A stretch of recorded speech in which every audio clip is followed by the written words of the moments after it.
Hi, welcome everybody. Happy Friday. Welcome to another Call to Work webinar. We're delighted that you're here. You're either here or you're watching back on YouTube. If you are watching back on YouTube, please hit like, subscribe, and leave a comment based on what you think on it. You know the drill. We'd really appreciate that. Today's webinar is about a much requested topic, actually. It's about building and nurturing business relationships. And we're really fortunate enough. We've got a couple of agency founders here that in theory, wouldn't have agencies at all if they weren't able to work on this skill, because that's what a lot of it's all about. So I'm going to introduce them in a sec. So again, thanks for being here. Really appreciate it. We do this every second Friday at 1 p.m. And again, share them back on YouTube. So feel free to share with others after the fact. So without any further ado, I'm going to introduce our two speakers today. Or actually, I'm going to let them introduce themselves. So they'll do a far better job of it than I will. So over to you, David. You want to introduce yourself, please? Yeah, hi guys, David Henderson. I run DHD. I'll tell you a little more about that in a moment. But yeah, I've been in the call to work community for the last almost 2 years. Yeah, it's been amazing to be part of and been great to get to know some of you. Some of you I don't know, but yeah, I'll say more as I share my slides. But great to be here and delighted to be sharing a bit of some of my thoughts and lessons. Okay, look forward to it. And I've seen David at events do his thing. So I've seen it work. I've seen him hold it together when he's in the presence of Gary Neville as well, and somehow be able to talk as well. So kept his cool in that situation. Um, I'll pass over to Monique to give a quick intro to herself, and then I think she's going to be walking through some slides first. So both of these folks are going to probably do slides-ish for 20 minutes-ish, and then we'll maybe do a bit of Q&A if we have time at the end. But again, leave any questions that you have in the chat as well. So Monique, I'll pass over to you to introduce yourself and then let you take away with the content that you want to share today. Thank you. Yeah, sure. Thank you, James, for this opportunity. But hi, everybody. My name is Monique. I am the founder of an agency called It's Rated By. We are an influencer marketing agency, so we help brands with all their influencer marketing efforts, from campaigns to influencer events, influencer gifting. And we also have a talent agency where we manage influencers and their careers. So today is all about building relationships for the long term. I do have some slides, so I will share.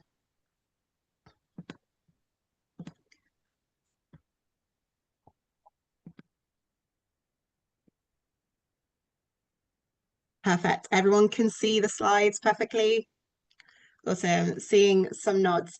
So, where I love to start is really just sharing my journey in business. My journey in business is steeped in lots of lessons concerning relationships. Some things I have done really well, some things I have not done well at all.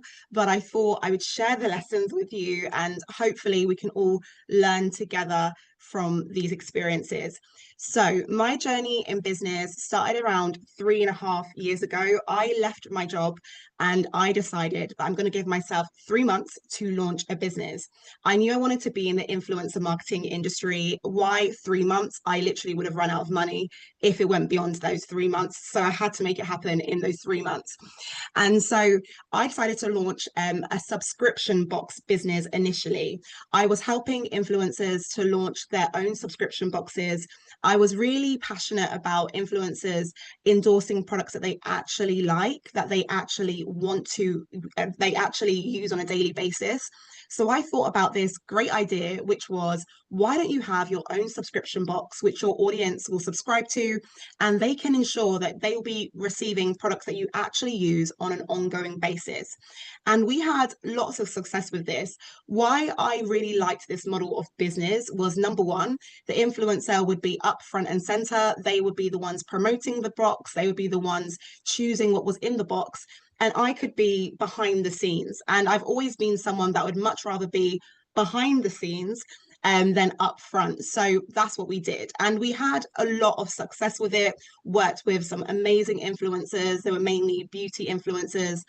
But we did then hit a situation where we had an issue with supply chain of products. Essentially, we were asking for too much products from these brands that we wanted to work with and include in the boxes. And they were just like, this is just not a sustainable business model for us. So I had to pivot. And in the pivot, it was like, what do we do now? Obviously, as I mentioned before, I left my job. I was fully into this business journey. I was like, I can't go back. I have to make something happen. And what I wanted to do in the influencer industry and what I saw opportunity to do, I had absolutely no relationships. I had no contacts within that, because what I actually wanted to do was I would see a lot of these influencer events. I would see these really cool giftings. And I was like, I want to be part of it, but I don't know how to do it because I don't know anyone. One thing I didn't mention before I launched the subscription box business, I was actually in tech, a very different career trajectory. I don't come from an agency background at all. I've never worked in an agency before. So I knew that my journey to building an agency was probably going to be very different from the average founder. So with that being said, I had to work out how I was going to build these relationships with not even a friend. Like, people often ask me, did you at least have a friend who was in the industry? No, I didn't. I knew nobody. So I did what I think most people would do in my situation, which was starting a lot of cold outreach on LinkedIn. And I was often sharing some ideas that I thought would be really great to brands. And I would share with them, you're not doing this in your influencer strategy. I would really have a look at their strategy, what they're doing at the moment. And I would start saying to them, have you thought about this? Have you thought about some like low-hanging fruit ideas? I would love to say that that yielded a lot of results for me and for us as a company. At that time, when we pivoted, we were around a team of 3, so still a very small company. I mean, I would love to say that that yielded a lot of results, but it didn't. Quite honestly, I would say out of every 100 cold emails or LinkedIn emails, I would say probably my response rate was around 2 people would get back to me. And with something, well, there would be more people that would get back to us, but 2 people who would often say, this sounds interesting. And I thought, this is not sustainable at all. As you can imagine, when you are scoping out opportunities for brands, it's a very tailored message you're sending on LinkedIn as well. So it's not even like it was easy to do it at scale. So I had to start thinking about, what other ways can I really get my foot in this industry? Because I know that I have a lot of transferable skills and I would love to be creating these events. I would love to be working on these influencer campaigns. I know our team can do it. So how can we do it? And that's when I started to think about, what unconventional ways can you go ahead and build relationships? And for me, the most unconventional way that I thought about was mentoring. It was hard for us to approach brands and big decision makers and say, do you want to work with us? But I thought to myself, perhaps some of those decision makers would be open to mentoring me as opposed to wanting to buy a service from me or work with me as an agency. And that actually proved to be a lot more successful. Again, we had to be very strategic around who I was going to be approaching for mentoring. It often wasn't the decision maker that I actually wanted to speak to. It was normally someone who was closely affiliated with that decision maker. And that then led to one of my first mentors that I worked with. So I reached out to the person on LinkedIn. I just shared, like, I've got an agency, I'm in the creative space, I specialize in influencer, and I would love to connect with you. They were not an influencer lead internally at all, but that person did work for ITV within their marketing department. And they actually said, yeah, reach out to my EA and get some time in, and let's see, if we can have a conversation about this. And that's what I did. We then started to meet every quarter. And during these mentoring sessions, they would just ask me, you know, what are you struggling with the most? And I was like, oh, trust me, I've got a long list, but it starts with getting new business. Like I want to work with big brands like the brand that you work for. Tell me how to go about it. And that's essentially what they did. They had been sold, they have been pitched to by many agencies, not necessarily influencer agencies, but just agencies in the marketing sphere. So they were just sharing with me all the gems as to this is what I like, this is what I don't like, this is where I normally meet these people, this is normally where this is normally the things that kind of breaks down the relationship. And that helped me to actually build a framework of how we were going to approach others in the industry. But the real strategic play here was that not just that I wanted them to mentor me, I knew if this person started to really become invested in what we do and who I am and believe in the quality of service that we can provide, they would give me an intro within the business to the relevant person. And that is actually exactly what they did. And that is how we landed our first client ever as an agency. Last year, so it was actually 2024 at the start of 2024, where we fully pivoted into an agency. And around by the March time, we had landed our first client purely via this method. It was via having a mentor internally who I'd reached out to, and we had built a great and solid relationship. I was really in, I was, it was for me, it was really important that I made that person aware that I truly appreciated them as a mentor as well, and that they understood the value they were bringing to me way before they did an introduction. But just by them becoming invested in my journey as opposed to business proposition, they wanted to see me win as well. And one of the things they mentioned to me along the journey is that, Monique, as soon as you get in with your first client, you leverage that client to all of the competitors as well as just others that you're trying to go after in the industry. And that's exactly what happened. Very quickly after that, we knew, right, we've worked with ITV, we want to work with other streaming platforms. And that's what we were intentional about doing in terms of our business development. And each time we didn't just go in with a case study. What was also great is that in the industry, and I think this goes for most industries, people talk. So if they've had a great experience with you and they actually have bought into you as a person, but also the service that you're providing as an agency, they are really inclined to then introduce you to others in the industry. And we built our business basically off of this, literally from the mentor introducing us to someone internally, and that person internally having a great experience with us, and us asking for referrals if anyone else in their network as well. One of the things that was really interesting for me on this journey is that when I first started, partly why I love the subscription boxes was that I was very much in the background. And one of the things I had to get over was basically myself. I had to get over myself and get over the fact that for me to actually succeed in the agency world, I have to have relationships, and not just relationships, that are just business relationships. I have to ensure that, our relationships, some of them are more friendships and business relationships, some of them are just strictly business. But I'm always trying to build the best possible relationship. The interesting thing about it is, and this is where I'm going to kind of come into a bit of a close. I don't know what time I'm working with. I'm probably a bit under time.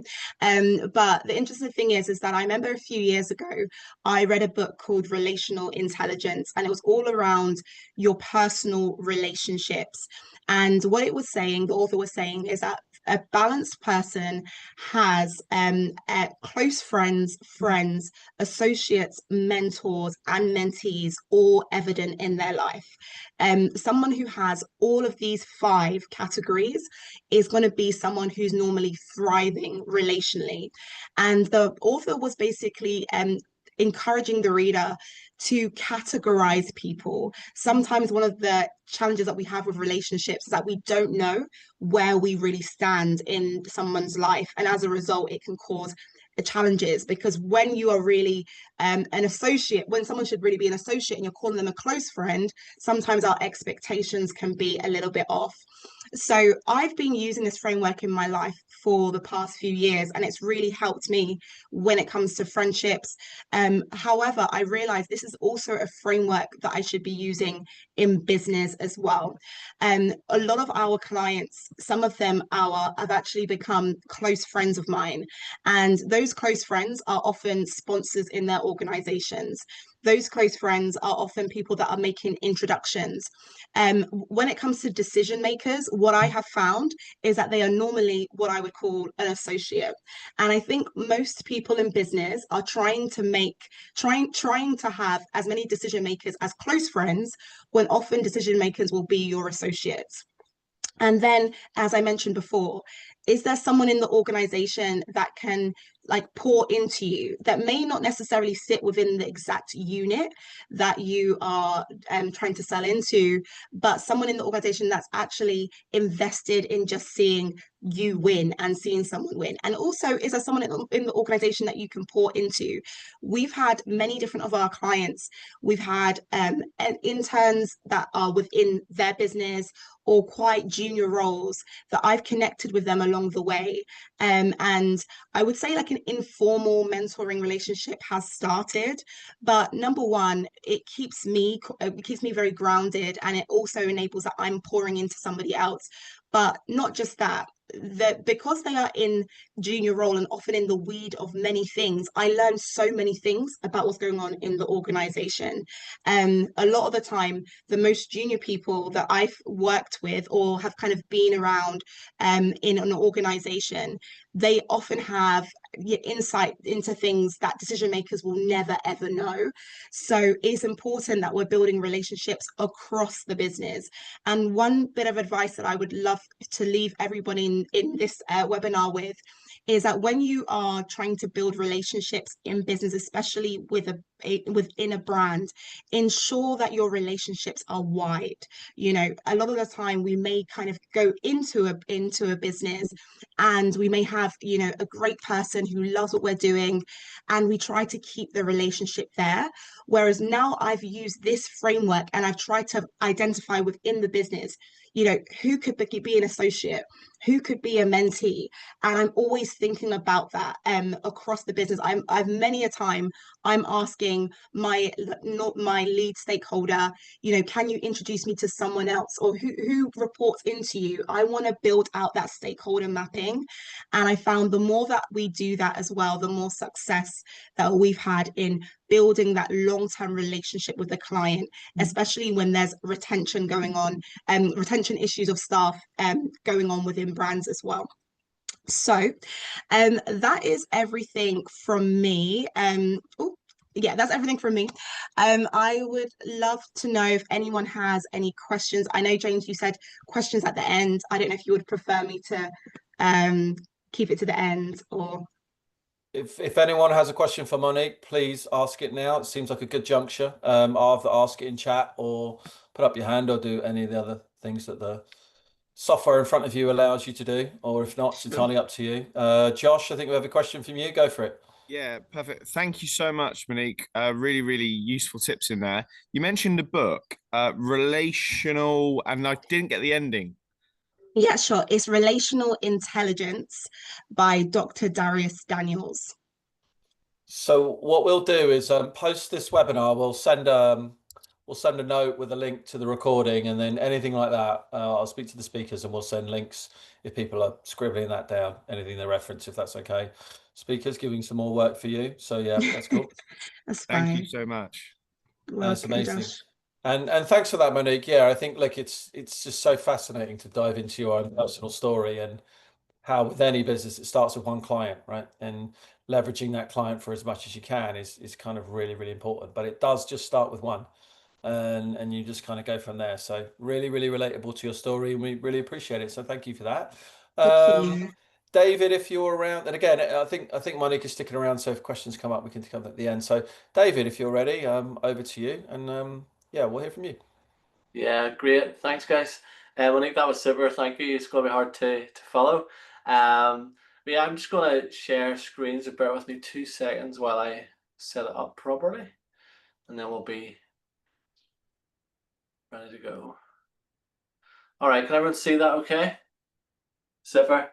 So yeah, there's going to be some overlap, but I just love the different, yeah, your whole thing about mentors. That's really interesting. It's something I'd love to try out. So thank you, Monique. And just a wee quick intro on me. Yeah, I'm David. I'm married to Melissa. I've got two kids, Joel and Cara. As I mentioned, I'm involved in my local church. I lead worship. I'm involved in leadership there, and I also help run Alpha. Way back after I graduated from uni in 2008, I set up very similar actually to your story, Monique. I set out for 3 months. I thought, let's try freelancing for 3 months before I go into full-time work with an agency. What happened was I actually really enjoyed it. I really enjoyed running my own business, and it kind of grew from there. My role has changed a lot in the last 16 years, almost 17 years. As I mentioned, it was just me at the first 2 or 3 years, and then I went from being like a logo designer, an illustrator, web developer, essentially a one-man band, to now my role is more about building team, developing other leaders within the business, cultivating that culture, which is something we're really passionate about. How can we continue to improve our culture at DHD, and then setting strategy and direction, whilst also that biz dev and lead generation, which is all, as we know, it's all about relationships. Oh, great. I make decisions that will affect people who make decisions. So yeah, in terms of how we describe ourselves, I guess we are passionate about storytelling. That's one of the things that we really love doing, and that is expressed across a lot of different disciplines as well. So some parts of the job were really boring. I told you. But being with Angela made up for it. Angela? I don't know what you're talking about before. I mean, she's smart. She doesn't treat you like a kid. Hey, I know she's cool. She's funny. Funny. Since we accomplished so much today, why don't we give ourselves a break? Going at 8 tomorrow. Okay. Right. By the way, it was really a joy to have you in the office today. Same here. That's our rest, okay? Guys, let me just see if we can get everyone on mute. Angela. Yeah, who is that? Welcome. Someone called iSales. Oh, iSales. Can you mute, please? Sorry, I don't know how loud that was. That was extremely loud for me, but Yeah. Well, I thought it was part of your slides. That I thought these people are doing some sort of radio play. I was right again. Thank you for calling it out. Sorry, right, okay. Well, we refocus. So, yeah, at the minute our team looks like this. So we're a number of creatives, designers. Yeah, I wanted to say a mix of skill sets there, and we work with a number of different industries. So that looks like education, like Harvard Business School, or conferences like MadFest, where James and I met a couple of summers ago, and also like amazing charities like Edinburgh City Mission, Cancer Fund for Children. And then finally, I'll just kind of give you a flavour of some of the other things we do in this video.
Okay, so it gives you a bit more of a flavour of what we do. Yeah, so we're going to be focusing on the idea of building lasting relationships in business. I know we all set out to meet new people and develop leads and opportunities, collaborations. Relationships come in many forms in business, but for me, I think it's the foundation of everything we do. I'm sure you've heard lots of cliches like people buy from people and that kind of thing. But I love these couple of quotes. If you believe business is built on relationships, then make building them your business. And for me, that's been a huge part of what I've learned so much. And just like I love your honesty. I've learned a lot of things about, I've done that wrong so many times and learned lessons. But I feel like it's something I've really enjoyed doing. And just sitting down, actually, what excites me most about business is actually that idea of getting to know people at a certain level, especially when we come in from a brand and strategy point of view. We're asking questions about where they're going, their vision, what they hope to achieve, and you get a real sense of who the people and the teams that you work with. But also the flip side of that, and you mentioned this as well, Monique, is connecting. Who do you know that I can help you connect with, and vice versa, and the beauty of that, of sharing networks and looking for opportunities. I've had opportunities in the last few years to speak at different places, and I've really a real joy and energy from helping serve that way, and get satisfaction from sharing some of the things in the creative, especially on the creative side and marketing solutions. But for me, it's always about staying connected with real connections. How can we do that over time? How can we ensure the people that we connect with and we really enjoy working with or collaborating with, and even internally with people within your team, that those relationships don't just last for months, but actually years, where there's real opportunities to increase and continue to do more together. I have a couple of quick stories, personal stories, just how those have actually played out, and there's two examples that spring to mind. And actually these business relationships have had lasting impact both on me and my business. So the first one is a client of ours called Halfstack. Halfstack is a tech conference aimed at developers and tech founders. It started in Shoreditch way back in 2015 in London, and it now holds events all over the world, including, you can see here, Charlotte, Phoenix, Vienna, London, but also Belgrade, New York. And we've had the privilege of going out to these conferences and filming for Dylan and his team, and looking after the marketing and their socials and the rollout of that. But it all stems back from a dinner Dylan and I had in 2016. We were both attending a conference called Web Summit in Lisbon. I'm not sure if anybody else has attended or heard of that, but amazing conference. It's huge. It's about 70,000 people now. And actually, this is the night I met Dylan back in 2016. And what I loved about Dylan, he booked out a table at a restaurant, and he filled it with some clients and some people he wanted to connect with, and just allowed everyone to tell their story. And it was a fantastic evening. And you can see there on the other side of the photo, that's two of my team members who were with me on that trip, Amy and Paul. And we ended up having a 3-course meal with Dylan and his friends that night. And the story is so legendary that we actually created an animation for one of the Halfstack online conferences that was played as an ad during one of the breaks. So it's gonna get a bit weird, but I'm gonna share this video with you, and I'll kind of tell the story in a quirky way.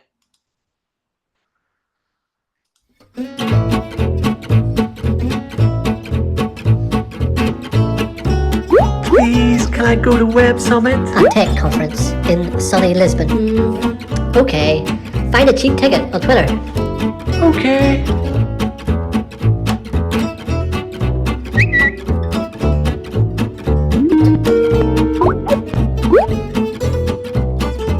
Hi, David. Want a new website for Halfstack?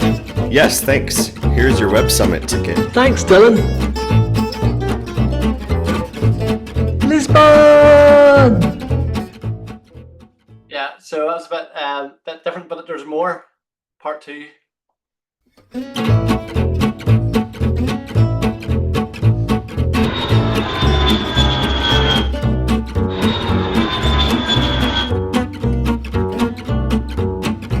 there, let's go out to dinner. I like you all. You should really come to Half Stack. Okay.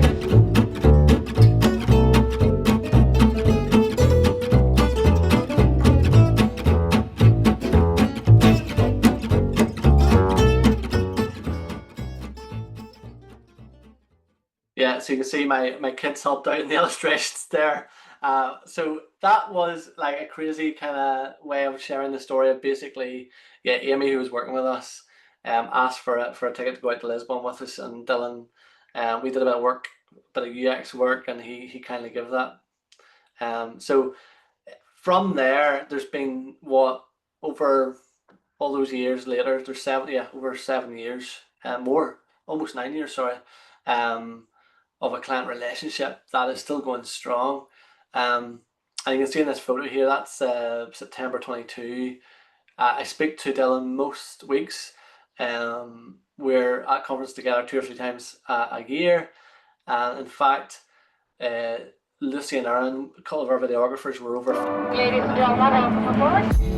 Sorry, I didn't think there was music to that. Are over filming in Phoenix there last year, so this is what they produced for Half Stack. Ladies and gentlemen, come forward.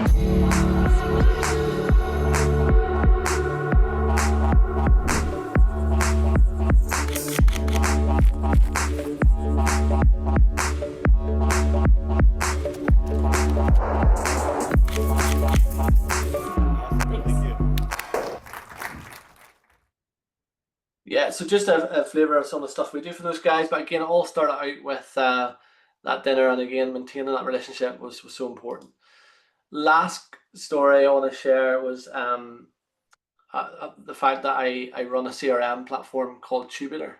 And this was one connection that, yeah, I'll just tell the story, but it started with us again, another conference, Web Summit, but this time it was back in Dublin in 2015, where I met the founders, Sean, Chris, and James.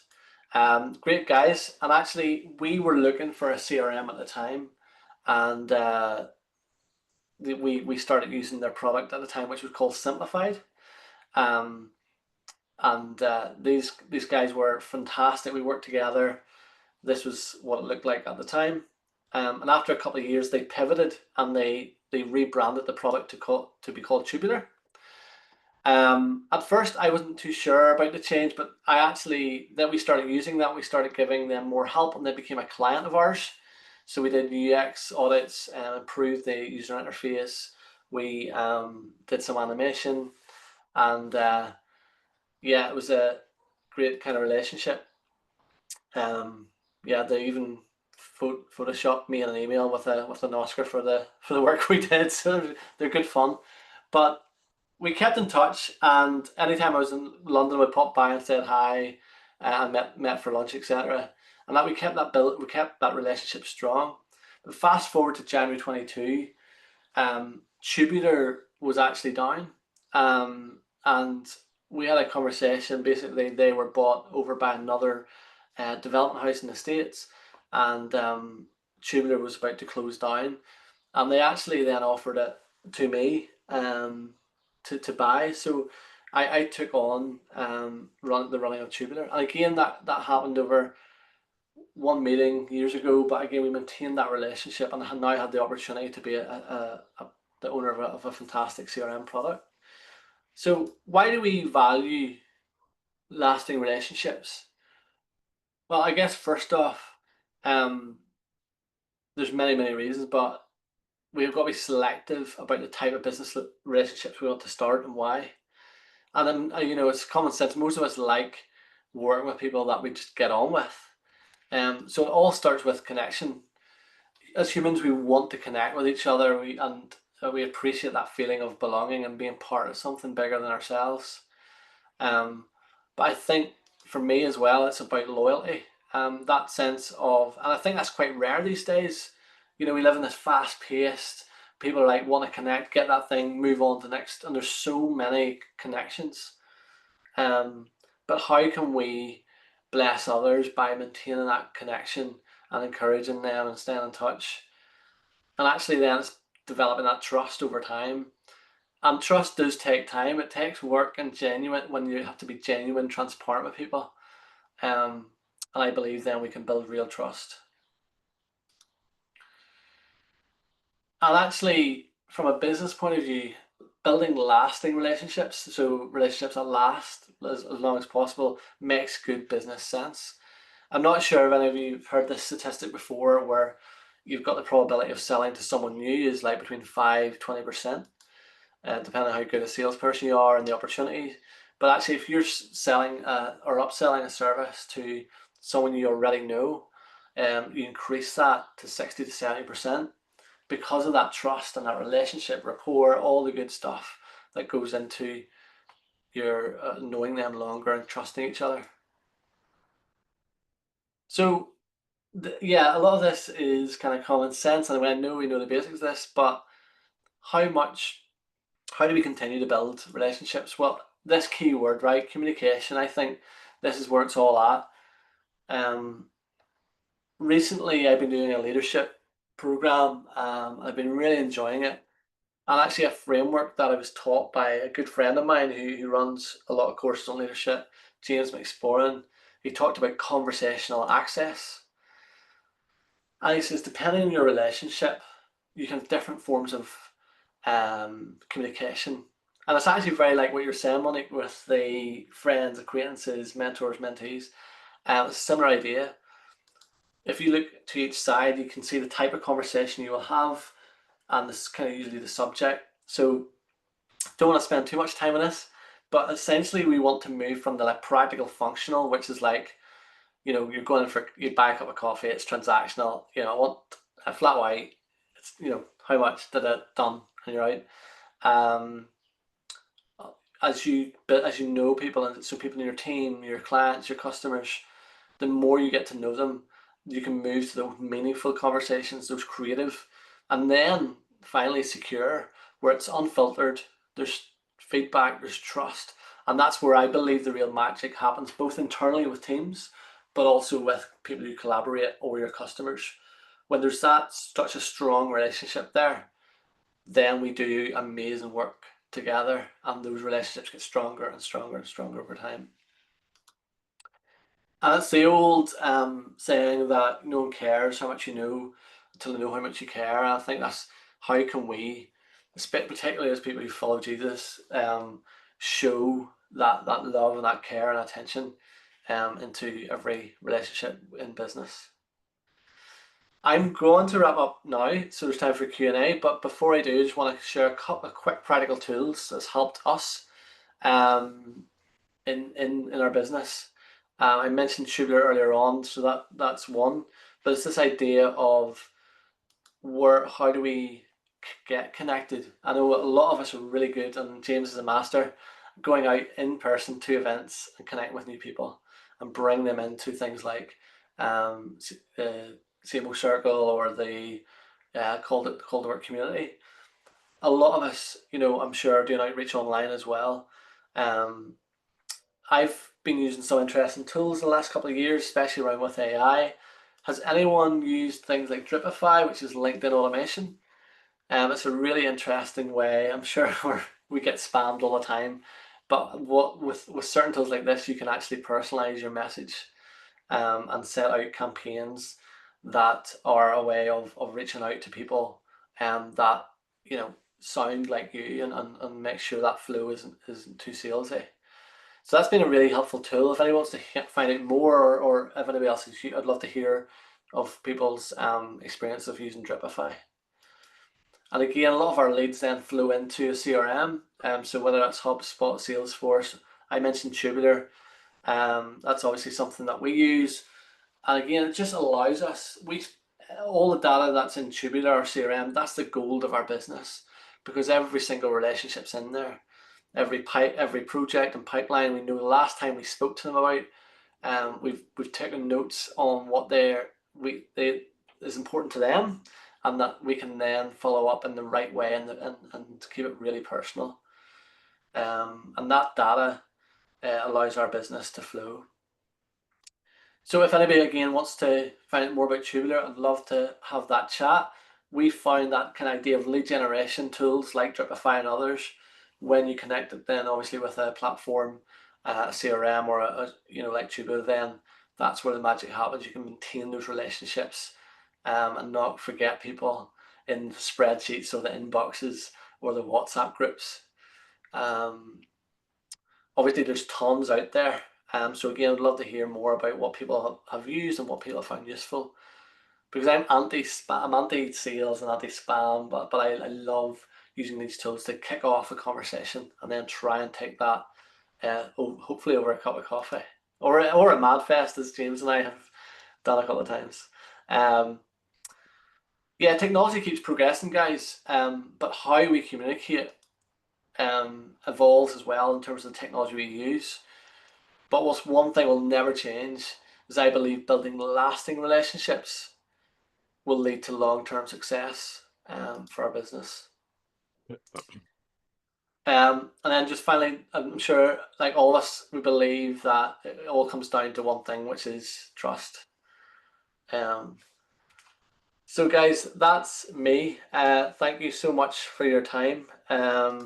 If we haven't connected already, we can do on LinkedIn. We'd love to say hi and keep in touch.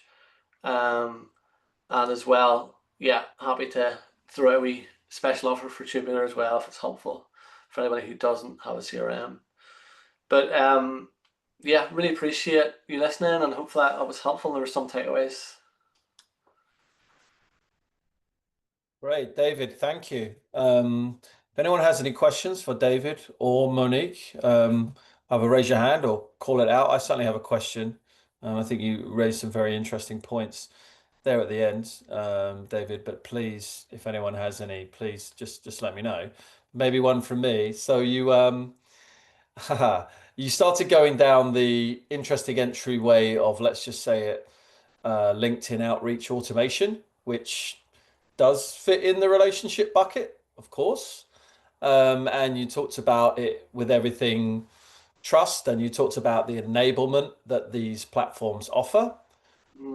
That said, I probably won't be the only person in the room that gets contacted by automated LinkedIn drip campaigns on a multiple times per day. And you can always tell if you're, well, they're quite easy to tell, but one of the best things is if you're freelance in your profile and someone goes, hello, it must be really great working at freelance. And you're like, yeah, well, it is actually. But you still get these messages. Like, maybe talk about from your perspective how that's not the strategy, but it's a strategy. Maybe it's a small percentage of your business and how it complements everybody else, because it feels like that world is getting even more intrusive and it will get more realistic, and AI is coming to that world really, really quickly. But it's sort of, for me, it renders LinkedIn messaging pretty much unusable. And it's unfortunate because it's actually a really, really useful tool. But maybe talk about how you tread that line, building trust out in the world and maybe being a big advocate for these platforms. Yeah, that's a really good question. That's what I was saying at the end. It's a balance of technology and approach. And I think it's like if you walk into a room and you're meeting someone and you go, hey, I'm David, I'm doing all this, and you're just chatting at them. That's like the drips we often get, right? But what's your approach to any level of communication, or whether that's a LinkedIn message, using a drip campaign, or using a written letter or an email or in-person meeting? How do you approach that person? What's your how do you listen? And I think that's what people are forgetting, and they're like going in with the hard sale. They're not writing them cleverly. They're not asking questions. And one thing I didn't really get time to speak about today was listening. You know, the importance of just coming alongside someone and actually listening to what's going on. Asking those questions. How is life? My drip campaigns consist of, hey, would love to connect. How you find business at the moment? What's your biggest challenge? That's it. There's no second, real third or fourth follow up. That's whenever they respond, then that's an opportunity to go, look, let's jump on and see if there's any way we can connect someone or just help each other out. So I think it's always about style and approach, James, no matter which tool or technology you use to reach out. So you're saying that your approach is very much, how do you want to connect? And then you don't dive into the context, but because of this umbrella of relationships and contents that you've created, and you walked through a bunch of this today, it's driving interest in the recipient to go and then understand that you are an actual real person, and you have all these things, and you have all these achievements. That's the strategy. I think it's interesting because we met with another agency in London last year, and we're just chatting about approaches and think kind of this kind of idea of like, how do you know when you should work with a certain client or not, and I guess making that choice. They talked about this idea of a chemistry meeting. I don't know if anyone else does this or have heard of it, but where they don't, when they meet their customer for the first time, there's no business discussed. It's literally over a drink or a coffee or a beer, and it's a like, how do we get on? Is this going to work? Do we like each other? Do we click? And if not, we'll maybe leave it there. It's a hard one because, like, how do you then follow up on that? You know, but I thought it was genius because so often we just dive into, this is what I do, versus how can we help, or get to know the person behind, you know, what's. I think that's key. Understood. We've got a couple more questions here. We'll just go through. So I hope I'm pronouncing your name correctly. Chinedu. I hope I've spelled that correctly. So, question for approaching new clients / building relationships. Do you have any websites that are useful for building pitch decks or partnership decks? Monique, any idea on that? Yes, well, we use the good old Canva for most of our. Hey, Canva's new. What are you talking about? Old Canva, like Canva's new. Like, anyway, but like, yeah. Yeah, I mean, I've been using it for a few years, so I'm sure there's probably something within the AI sphere that is out and about right now, but I really like it. We have like the premium one, and it gives us a lot of ideas. And the other thing as well, just back on the mentoring piece I spoke about earlier, that's something that I would often ask mentors to do, is actually just to look through our pitch decks, because the design piece is not really the hardest part because there's lots of templates for that. It's actually the content piece. So I'd often ask somebody who's used to being sold to for a second opinion, and they would often rip things apart, but it's all for the betterment of you positioning things correctly. Yeah, makes sense. And I think you mentioned Canva, and I think these tools are getting more advanced by the second. Yeah. But at the end of the day, it's like, how can you tell the story as simple as you possibly can? And I think both of these individuals today gave topical examples that were contextual to them and talked about their story. And I think that's a key thing to hit on. Okay, we have another question. Thank you for highlighting the importance of building lasting relationships. Sometimes relationships become difficult. Yes, they sometimes do. Or counterproductive. Can you share an example or approach how you exit a business or partnership relationship that was challenging, even though remaining could be profitable in monetary value, right? The flip side of the coin, right? You're out there meeting people and developing relationships. How are you then distancing those relationships? Isn't that part of the whole relationship management piece? Don't know if David or Monique want to take that one. I don't mind just speaking to it from my experience. So one thing that I have now implemented in the business is similar to a chemistry, I think it's chemistry test you called it, David. But it's not as explicit as that. A first meeting is for us to discuss business. However, in that meeting, I'm also deciding, do I think you are the right person to do business with? And I'm not just looking at the scope of work, which I did before. I now think about actual personality matches as well. Also, when I'm asking questions like, what are your biggest challenges right now? It's not just because I want to ensure that we are reaching those challenges with our work. It's also ensuring that these challenges aren't going to seep out into the work that we do.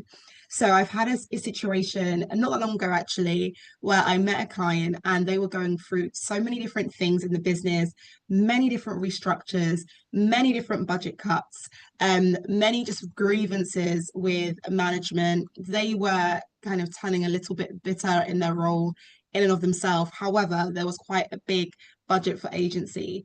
I made the decision at that point of our first conversation that I don't think this is going to go down well, especially with all the instability going on across the business.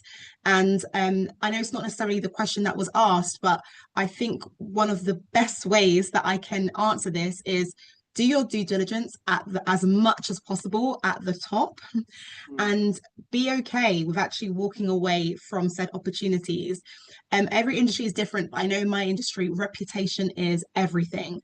And the moment I feel like a scope of work, we're not going to be able to deliver it, not because we're not capable, but because there's just so much instability in the organization, I would rather walk away from that with our reputation intact and even say to them, I can recommend some other agencies. I'd love to work with you in the future, but I don't think this is quite right for us right now. Or I say to them, for our current capacity, we just don't have the time for this right now. I would much rather do that than basically this situation happen down the road where you're going to have to try to distance yourself from the person, because in this way they can still remain in your network, you can still have a good relationship with them, and it hasn't broken down because of business. That's how I would answer the question, but I'm sure David has perhaps a more practical example with the question in mind. I think it's excellent, Monique. I totally agree. There are times, and that's a really difficult choice, right? Because as James, you've said there in the question about especially when there's monetary skin in the game here, and there's still like you're saying no to revenue stream. It's a hard call, and it comes down to values, doesn't it? About so for sometimes we've had times where we with a team of 15 people, there's a number of the team are engaging with that client.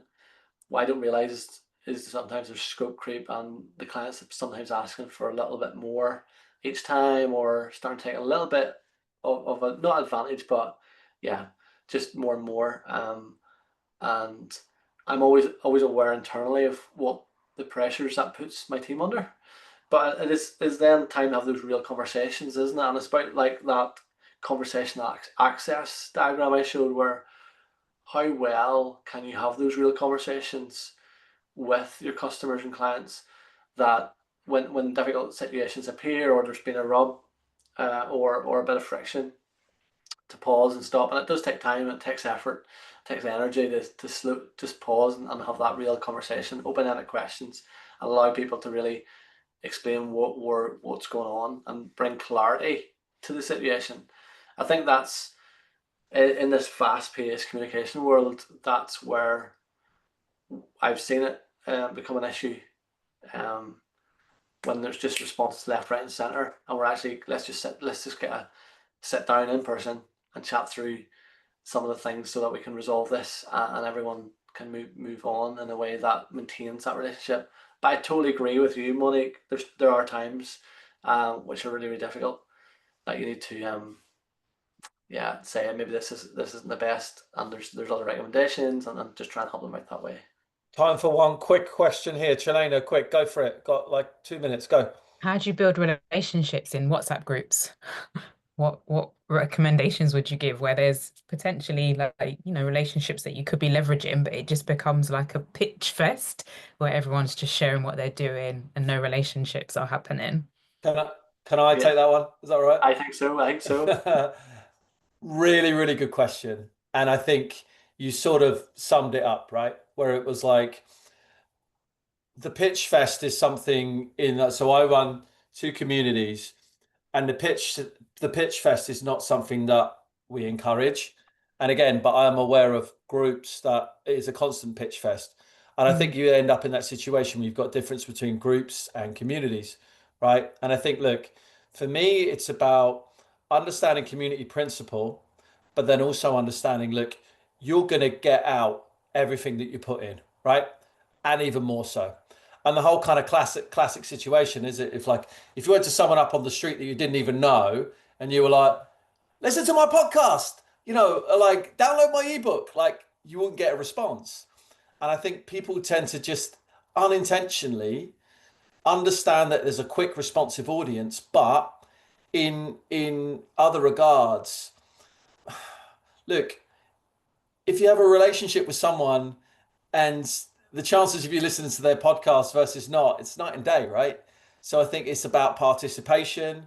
I think this community is really, really focused on the promotion of events, people going out, meeting people at events. So don't think about it as a separate world. Think about it very, very adjacently. Like the WhatsApp piece of it is used because it's such a fast and effective tool, sometimes too effective, right? But I think the groups that I'm part of, where there is just a promotional board of people posting stuff, I struggle to get much out of that, because it's like I think I can get that attention somewhere else. And again, we have newsletters, for example, that we hope can do that, and then people can digest that at their time. So please be a giver, please be a human, please respond, integrate, and all this type of stuff. But also appreciate it's tough, right? There's hundreds of people on these communities, and you're like, right, I don't want to say something out of turn, or no, the thread's gone and stuff. So like, yeah, definitely a new skill, I think. One very, very quick question. One less. When approaching and building relationships with senior individuals within an organization, how do you add value to someone who has all of the contacts they need? How do you provide an upside for them in building this mentor-mentee relationship? Look, very, very quickly, I would say, look, you're going to meet someone amazing in the next 10 minutes, right? It's just kind of think about it like that, right? And again, there's people here that we haven't met before, and we're going to continue to, and hopefully we will do. And as I say, as David said in his presentation, like these contacts come from very, very interesting sources. So you never really know. So say hello to people, make friends, go out, meet people, then we'll kind of go from there. I'm conscious we're at time. I want to say thank you again for the speakers and everybody who showed up and participated. That's you're really gracious with your time and your participation, and all the question askers. We'll record this. We'll put this in the follow-up email. Please link, click, and subscribe, all that type of stuff. And let's all focus on building better relationships. And yeah, we'll go from there. So thanks, everybody. Thanks. Thank you, guys. Thank you, Appreciate it. guys.